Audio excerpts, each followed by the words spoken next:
Good evening and welcome to Dispatches from the Culture War. I'm going to go ahead and start with introductions.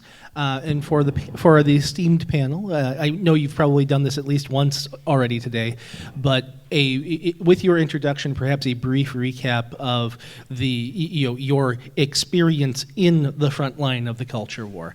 I'm a good role for moderator because I have not faced the same level of scrutiny that these fine folks have. But my name is Wally Waltner. This is my third based con. I am the author of Muse's War Overture of Shadow, which adorns the lovely back cover of the program. Which you can buy for a very reasonable price. Exactly. I have two physical copies left, and one of them is already promised. So,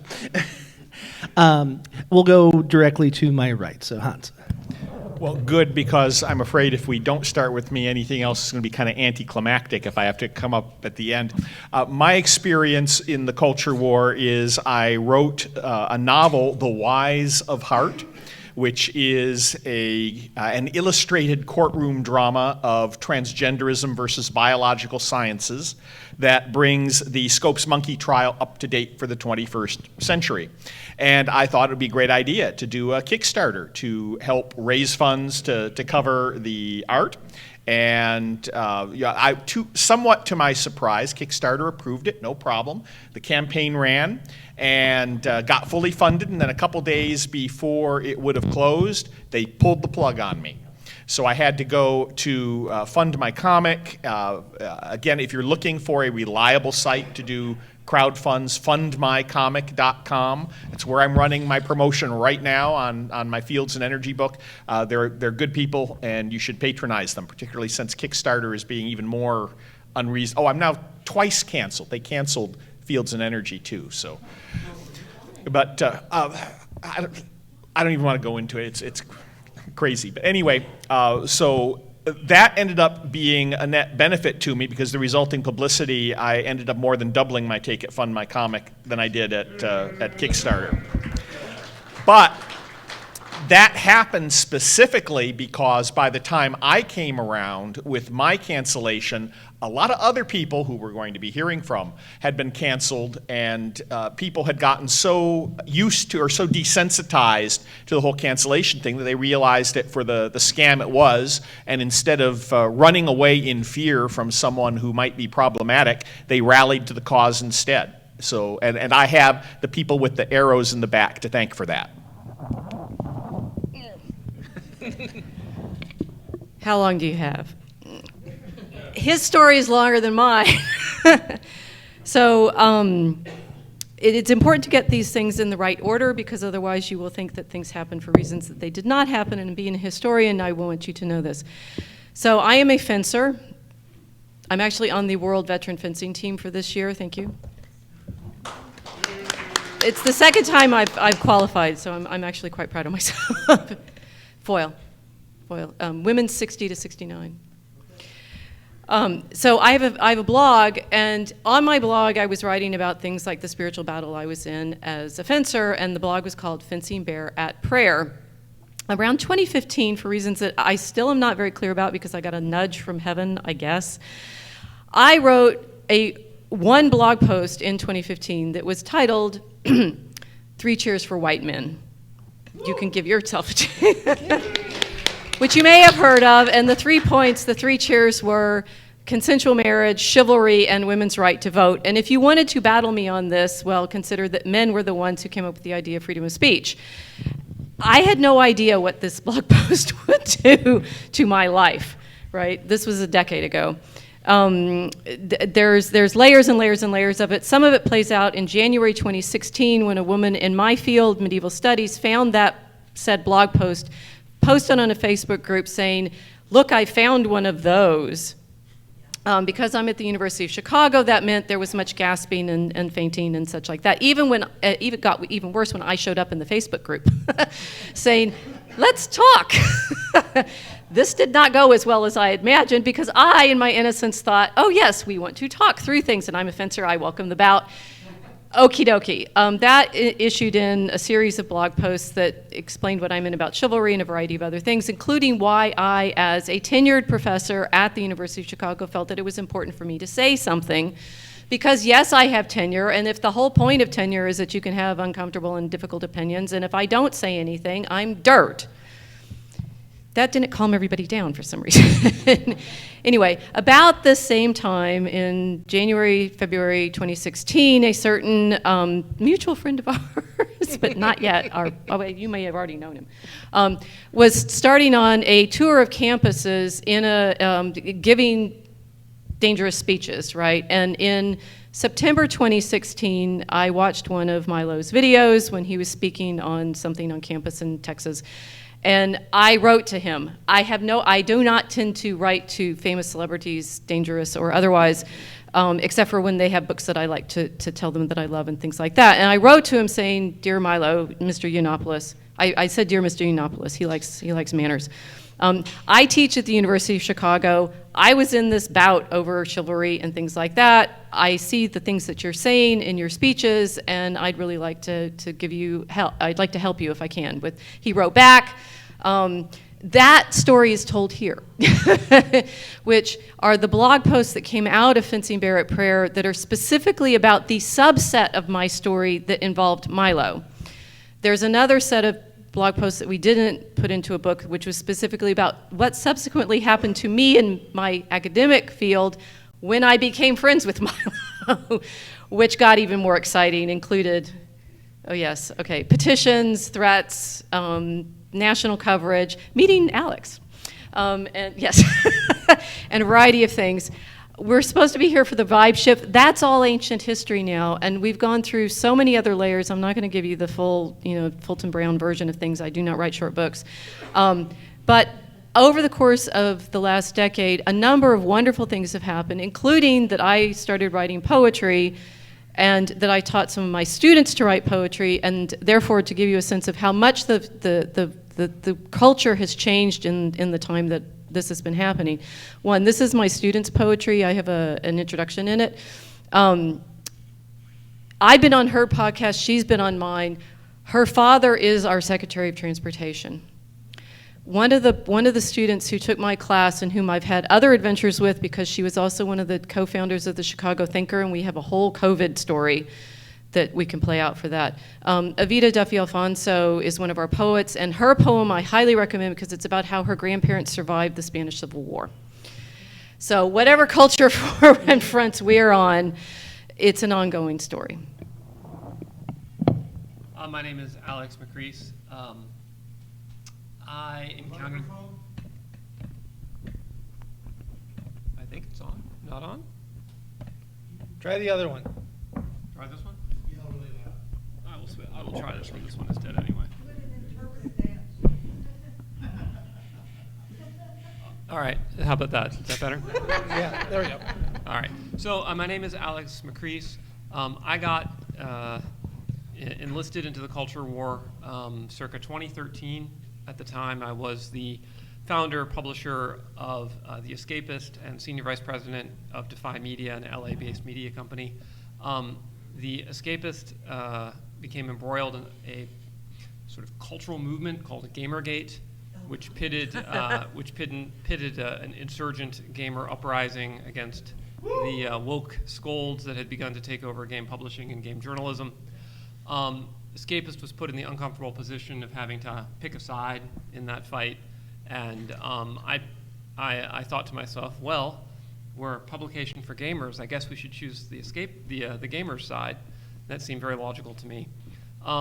That ended up, sending my life into an interesting new direction, in which I became a racist, fascist, misogynist, Nazi, I guess, and lost a lot of friends and had many bad things occur.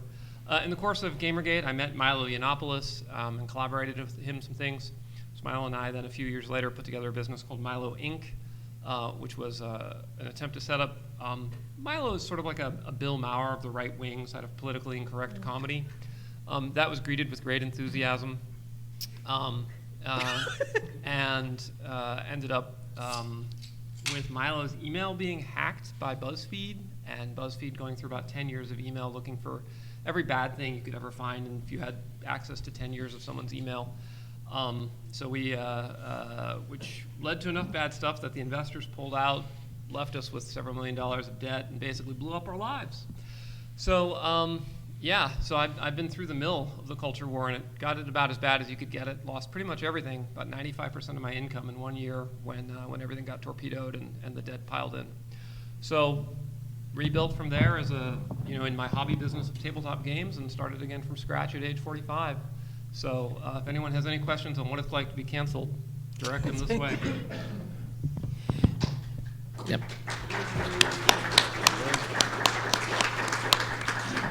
So I think this panel is well qualified to comment on the current state of the culture war. And that is the premise that Rob has left us with. So I will go ahead and read, and I know all of you can too. But many observers have noted a vibe shift in the sociopolitical landscape over the past few years.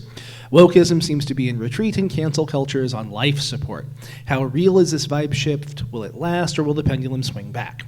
So in general, I would ask the panel, and we'll start with Alex and come back, to briefly state what your current level of optimism is in what you see in social circles today.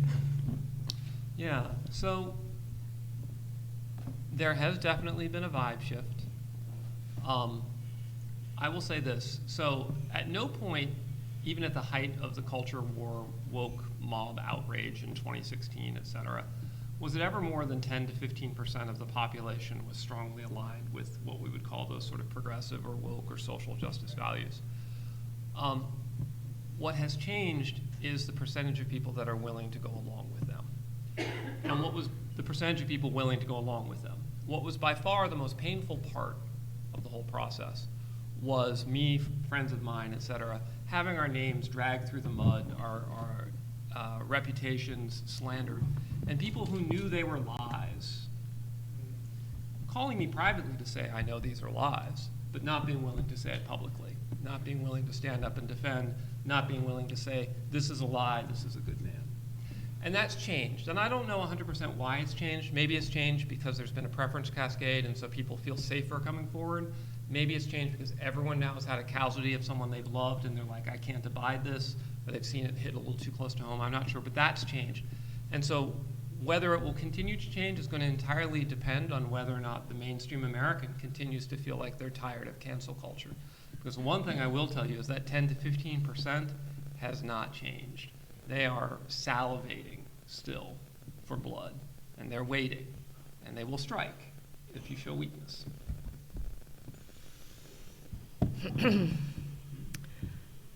So I ended hopefully with Evita and her generation, who I teach, right? Or she was my student a few years ago. The students founded the Chicago Thinker. The Thinker is still going strong there. They just published an interview that I did with them today. It was just published today. The interview was last week. I don't know. I think I'm a bit more hopeful than you are, but then I didn't go through. I'm cautiously hopeful. You're cautious. Well, this is my hopeful phase. Okay. Good. This is mine. I think we and this is I think it matters, right? We did a lot to help people in what we had to stand up for and live through, and that we didn't back down and did not apologize. It's like of all of the things, we say the gamers helped the first election of Trump. Milo definitely claims that it did. We have President Trump again now, and Evita's father, a very great man, I've met him a few times, and I've been on his podcast, right, is now our Secretary of Transportation. We have, solid, they're a good Catholic family, solid, strong, battle-hardened people now in the ability to be able to say, when people start calling us names, we got it, you got it obviously way worse than even I did, but I had 1,500 colleagues in academia sign a letter saying I was a dangerous person who was going to get so-and-so killed because Milo's team published a little write-up of a piece that I wrote about her in his newsletter, right? It was No, when you were. You got it pretty bad, Rachel. I wouldn't have. See. You just happened to have tenure, so they couldn't take you out. Yeah, but I still have to be in the same department with all the people that I went through with. And I will say what Milo told me and what has continued to be true, a lot of my like battle tactics stuff are on the blog on Fencing Bear at Prayer. I'm a Christian, I'm in this as a Christian, and what Milo taught me to be able to say in these moments is remember to laugh. Because the greatest weapon that Satan has is despair. And the greatest weapon against us in all of this, and I say I can narrate this year by year for the last decade. It's been a different fight every single year on campus. Sometimes it was about me, sometimes it was about COVID, sometimes it was about not wearing the masks. Avita did a lot of good work on that. Sometimes it was about not getting the vaccine, sometimes it was about praying after we're not getting tested, sometimes it was about the encampments that we had on campus after October 7th, 2023. Sometimes it's about, you're just like, when is it going to stop, right? And the answer is, of course, as the gamers taught us, the ride never ends. So I think what we've learned, and this is the other thought I was going to have, that a lot of this was able to be sprung on us because the social media was so new. We're also a lot more practiced in don't take the bait. Or if you do get caught up in one of these things, again, battle tactics, I've got some, Alex knows how to do this too, very, very effectively. You don't have to be sucked into their game, and that's what I think I tried to teach the students and what they are going out now into the world in their 20s, showing us you don't have to be sucked into the hysteria and the panic. I would like to echo the cautious optimism of the other panelists. I think what we saw is there was an attempt to push too hard, too fast, which backfired between the election and the election fraud in 2020 and COVID, and then the excesses of the Biden administration. They pushed too far, too fast. They had to let up.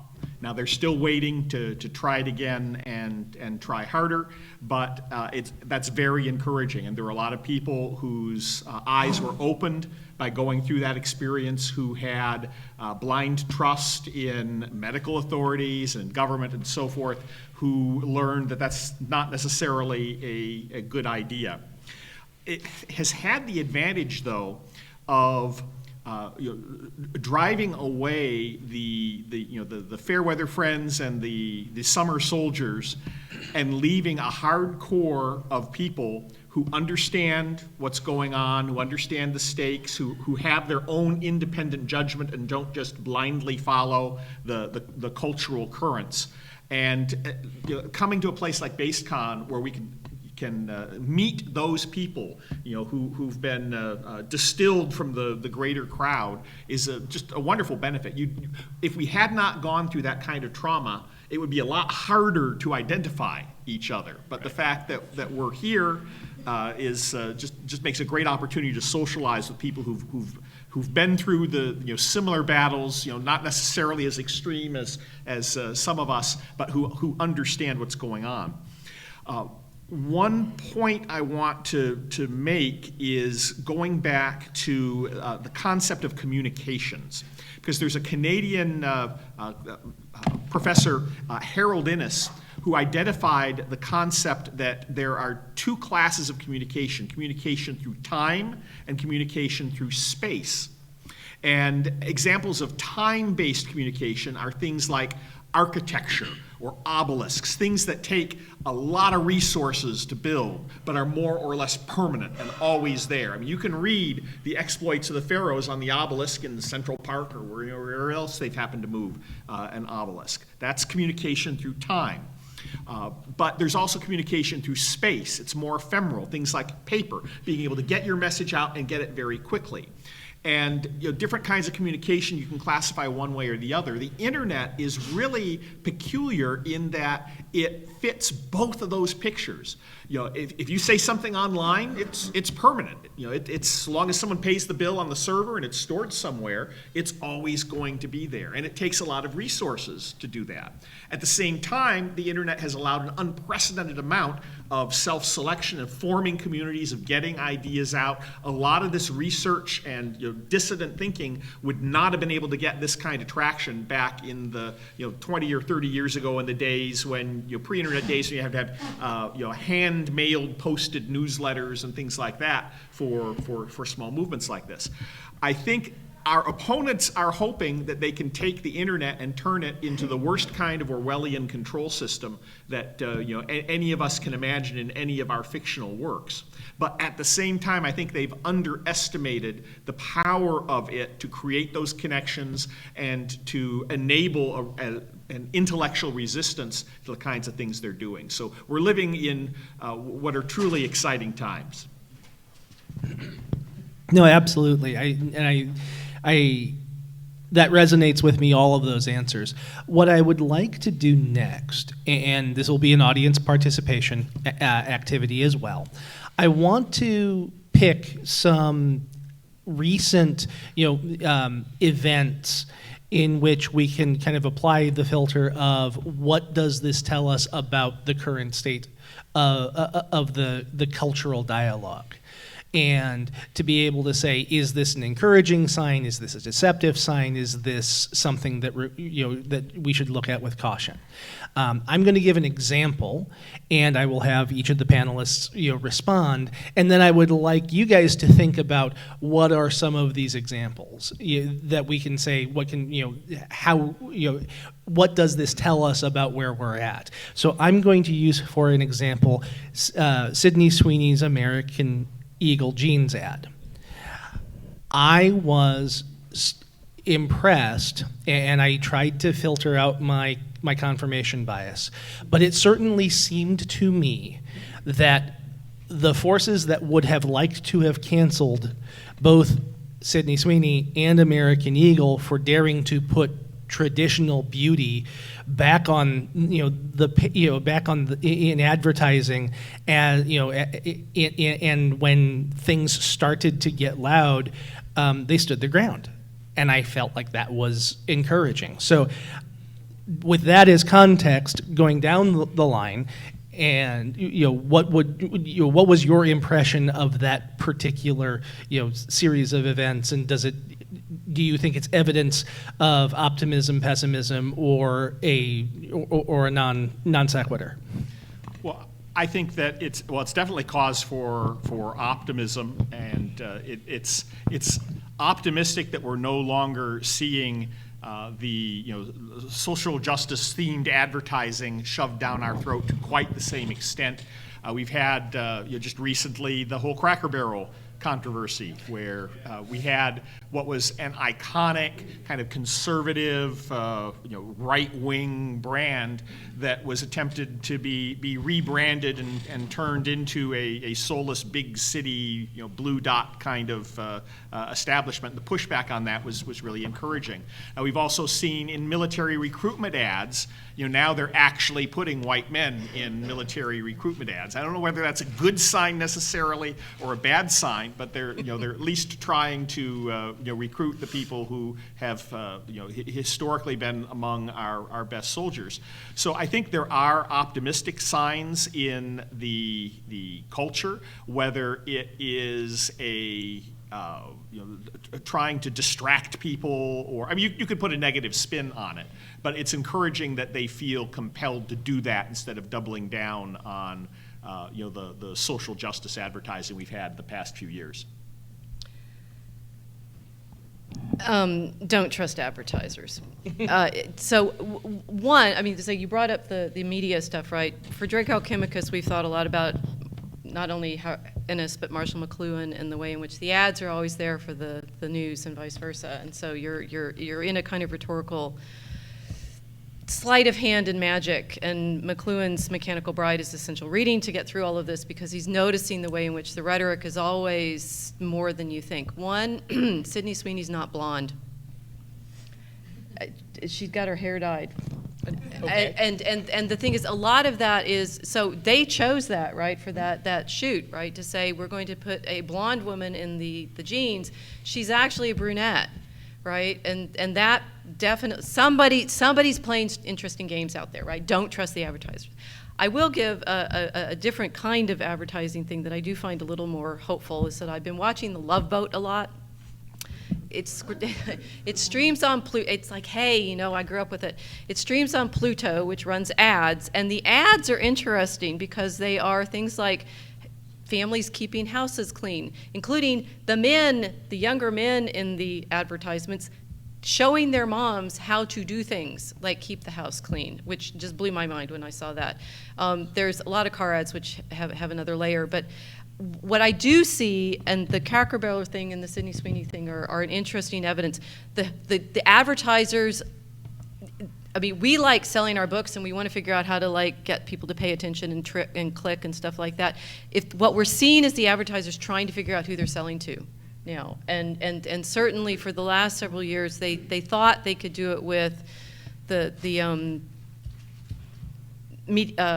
neon colors and stuff like that, and they're recognizing now, no, people are weary of that. Pluto ads for The Love Boat show they're mixed marriage families and lots of urban settings and stuff like that, but they're families, and they're middle class functioning families with men who are capable. It's actually I take that as a bigger sea change than the Sydney Sweeney ad. So I've got some really mixed thoughts on the Sydney Sweeney ad. So from my time in Hollywood, I still have a number of friends that are quote unquote influencers. And a couple years back, I laugh now in retrospect, one of them said to me, she said, "I'm really excited that the weight loss drugs are finally going mainstream because it'll be sexy to be skinny again." And I was like, "What are you talking about?" She's like, "No, trust me, you're going to see skinny is going to be totally in now because the pharma companies can make money from it." She was right. She was totally right. So partly what we're seeing with Sydney Sweeney and that sort of thing is that there is now this sort of pharmaceutical vested interest in making people want to be skinny again, make America skinny again, get on the drugs. So it's partly that. Partly I think it's that because of Gamergate and things like that, the right has learned how to organize better, to push back when we want to. And Elon Musk, by buying X, gave us a place where we could do that very, very loudly and very, very effectively. And so I think that makes a big aspect. And then the other part I wonder is what Hans says, which is, like, is it a good thing that they're putting the white men in the army ads? Or is it, you know, in other words, did they think to themselves, well, I guess white men are a necessary evil or the system doesn't work, so let's throw them some bones? Or is it an actual cultural sense? And I don't know. I don't think anyone knows yet. But I'm cautiously optimistic, and in the meantime, I like Sydney Sweeney. I'll take the win. So, can we get the wireless mic out into the crowd? I'd love to, you know, like I said, offer up. Do you have other cultural examples that you'd like to throw out? Luke, please, first. Yeah. All right. It's just because Shiloh Hendrix. Ooh.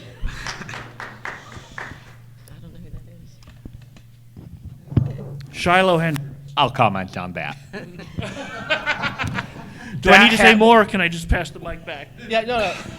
I think for the benefit of the panelists who are not terminally online, what happened is a mother's child was, I guess, being harassed by a young black child on a playground, and she was recorded spouting racial epithets. Let's put it that way.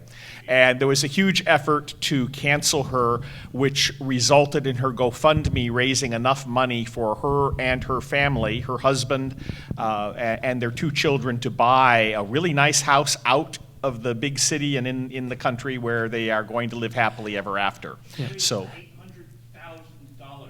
Yeah. May I observe that it shocks me that GoFundMe didn't pull her?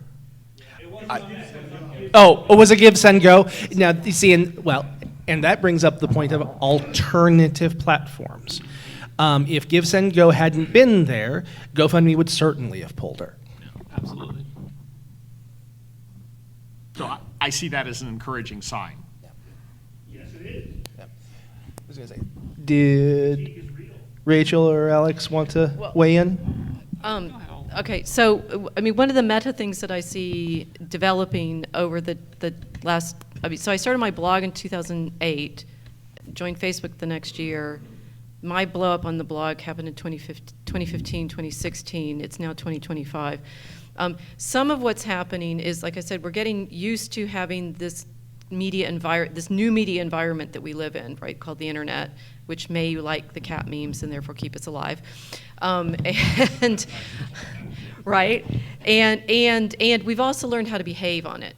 So the alternative platforms also mean you have different subsets of places to be. When everybody was on Facebook and I was posting on Facebook my blog and the Facebook group that started, saying she's a white supremacist because I didn't slam my own culture, that was the only place there was. Now we spend most of our time hanging out on Telegram, right? And then there's, that Elon has X, and there's, whatever else, there's multiple new cities that people basically live in online, and that tends to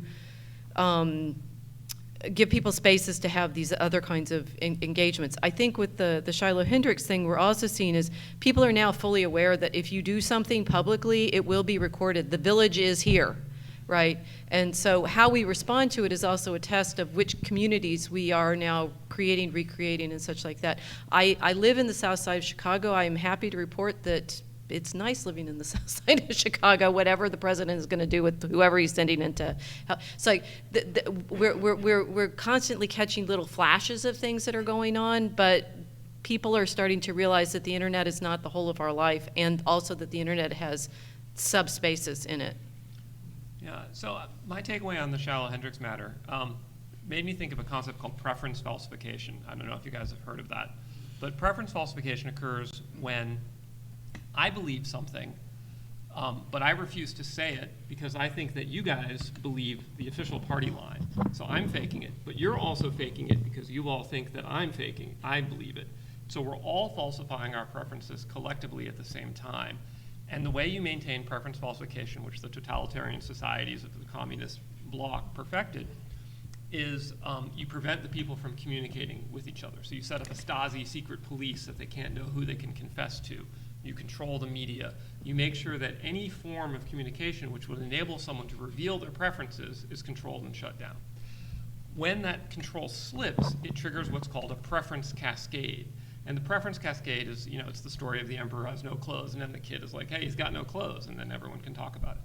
So if you want me to be optimistic, what my optimism would say is that when Elon took over Twitter and Trump took the presidency, it created a space for a preference cascade to occur. And so now people are expressing themselves, what their actual preferences are. And their actual preferences are when they see someone like Shiloh Hendricks, they don't say, oh my God, she's a terrible person because she used the N-word. They say she's a fed-up mom who's trying to defend her kid. I'm going to throw some bucks her way. And that's their real preference that previously they had to falsify.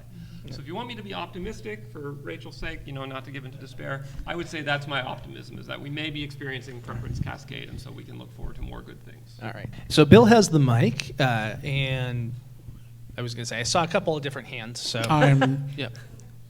Hello? Yeah. Yeah, I'm cautiously pessimistic because any of you can answer, have you ever had a leftist liberal friend or colleague surrender?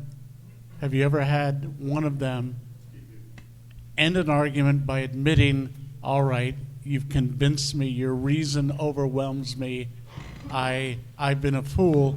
Because the answer is no, you haven't. I'm going to answer for you. You haven't, because I'm about to change my mind then. Yeah, the template is every friend I've lost because of a political argument I didn't want to be in has been well, I've got to shut up now. You need to shut up now. We need to shut up now. They will go off. They will rest in a few days. They'll be right back at square. Every argument you shot down lives again. They'll give it to another person. They'll give it back to you. They never, ever surrender. Al Gore will always be with us. He should have been laughed out of every room decades ago, and yet he's still still there doing this stuff. They never All right. surrender. They rest when they come back. What Max Planck said about the course of science advancing one funeral at a time, that also happens with the culture. Look to the younger generation, and you're seeing a sea change. Yeah, I'm going to throw some optimism again. God, what have you done to me? I'll throw some optimism. I participated in, my wife and I volunteered for the MAHA movement, Make America Healthy Again. And so we went and joined that, and it was absolutely filled with people that 3-4 years ago were playing for the other team. And every single one of them was happy to sit down and have that tell me their moment where they woke up and had their eyes opened. And like when I say like playing for the other team, I'm talking to a woman, I'm like, oh, what did you do? She's like, oh yeah, I'm a lesbian Unitarian preacher, and I used to be a volunteer for the ACLU. And I'm like, oh, okay, wow, you were, not. She was like, yeah, a couple years back I was canceling people like you. And I'm like, okay. But 2020 COVID, for her was a life-changing moment. And there are a lot of people like that. So no, I don't think you can argue them there. But what you can do is plant the seeds that when life hits them, that you've given them those arguments in the back of their head that maybe they see the light. And that's the best you can hope to do. Okay. Let's grab another one. So, yeah. So, talking about having people come back and say, I'm sorry, I was wrong. I got badly picked on like all of us geeks do in high school. It took until my 20-year high school reunion for those ringleaders to come by and say, I'm sorry, I was an ass. It's not been 20 years yet. Give them time. And when they do, I would like the panel's thoughts, because there's been an apology come out lately. I cannot, Gladwell. Malcolm Gladwell. Yes. Yes, Oh, I was Malcolm thinking Gladwell. of his. Yeah. Yes. Gladwell has said that he was wrong about the transgender, which is enormous because he writes for the intelligentsia set. What do we do for ourselves and for our deepest, most beloved enemies when we have screwed up, and then we come around and we say, I screwed up? How much blood do we need from them before we say, that's fine, shoot at our current enemies? I'm going to actually say none, because if we don't, then because that the left's most vicious tactics are towards the apostates. So if we don't rally around them and say, look, we don't demand a pound of flesh, we thank you, and let's and then protect them. So over here. So I did actually get an apology. It was so I said I was, the variety of levels of canceling that I got. One was, and this was just, it's so petty and ridiculous, but it's all of this online thing. So the woman who was convinced that I was a threat to her life and so forth slandered me at professional conferences, one in Leeds. Milo wrote a little book about this, it's called Middle Rages. She slandered me, calling me a fascist, saying that I threatened her life and so forth. She wrote an op-ed for Inside Higher Ed, which is the more brief version of the Chronicle of Higher Education, right? So it's my industry's professional newspaper, whatever, news magazine. The director of the Medieval Academy retweeted the Inside Higher Ed post of that. At which point I canceled my membership of the Medieval Academy. Right, I've been a member of the Medieval Academy since I was a graduate student. I won prizes from them. I'd served on their editorial board. I'd served on committees for them, and I spent the next 5 years, from 2020 till May, asking, please, someone. Every time that I get the please renew your membership thing, I'd say when I get my apology. And the same woman who was this director was at our other conference where I got the Shippey book, right? And she was sitting there at the table and said, will you join the Medieval Academy? And I said, yes, if I get an apology. And she said, from whom? And I said, from you. And she apologized.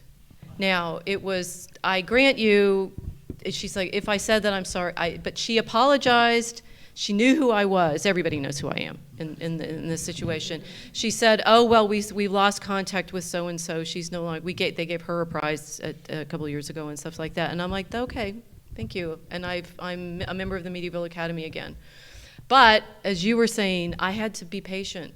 I had to wait. I had to just keep hoping that maybe that was a little thing, right? Because it was a tweet and it was all of these things, but. We have to remember to laugh, because otherwise we get eaten up by the desire. And my talk from this morning is applicable to the entire day. All right. We will keep with the feuds and we will destroy everything. Yeah. Two more, the folks who have mics currently, and then closing, and then we'll close up. I'll be brief. So first of all, I want to say that my scenario for fodder for the table is, I don't know if any of you have Instagram accounts or use it, but Instagram being a Meta product, a Facebook product, you would expect it to be extremely censored, and it was previously for many years, basically limited to cat videos and girls dancing in various degrees of undress. But if you have a new Instagram account or you've been on it recently, you'll know that there's a tremendous amount, even on a fresh install, of extremely politicized content from the right wing. It's everywhere. I mean, every third or fourth reel you're going to find very, very strong stuff, and it's, of course, TikTok as well. And we talked about false preferences and this idea of siloing people and creating a false consciousness about what is and is not, in fact, popular. And what I would say is that this indicates to us, along with other metrics, that these views are actually quite popular, especially among the youth, and that most of the left-wing things we saw 2016 to 2020 were top-down pushed. And when the money ran out, especially when things like CRS and USAID were defunded, all of these things disappeared. That makes me very optimistic, especially for the youth. Yeah. Alex, you didn't get a chance in the last couple of rounds, so. No, it's okay. Okay. Okay, well then I guess I'll end with pessimism, because that's my role in life. At the same time, I acknowledge there is good, and we're at a weird flex point where things can go either way. It's important to remember the most important city in America is about to elect the most leftist person America has ever elected as a city mayor, somebody who supports terrorism. We have the attacks on Jewish people, which, by the way, they're just a marker. Christians are next, are a nationwide problem in every higher education, high school, and even grade school in this country. The push to wipe out Israel and isolate Israel is global, and the push against free speech is in every other nation dominant, including nations that are theoretically our allies, including I'm planning on going to England, and I keep saying it's a not zero chance I get arrested as I land, because they just arrested a comedian because of things he said while he was in this country. So even if things are turning, we cannot let up, take the foot off the gas. We cannot get even mildly complacent, because this is a life or death battle. I'm not going to let it stop. I'm going to finish there. I'm going to spread joy and hopefulness. Remember to laugh. It really, really, really matters. I mean, I got through the first 5 years of this with Milo's help, and Risus et Bellum was Chesterton's motto, right? We have a glad and angry faith, but we have a glad faith. And the feeling of, I'm quite serious about the problem of not give. It's like when Christians were told to turn the other cheek. It's don't take the bait, don't let them suck you into the anger and trust me, it's not all in this book. The stuff that I had to deal with directed at me a lot on Twitter was hard to deal with. Right, I feel a bit like anxious and scared even thinking about it again. Would I still be able to stand up as strongly as I did when it happened the first time and I wasn't ready for it and stuff? If we don't, nobody will, right? So you have to remember to laugh, arm yourself, and know we've already won. Yeah. I want to echo what Rachel had to say, and just remind you of a very important concept when interpreting public events, and that's kayfabe. Kayfabe is a concept that comes from wrestling.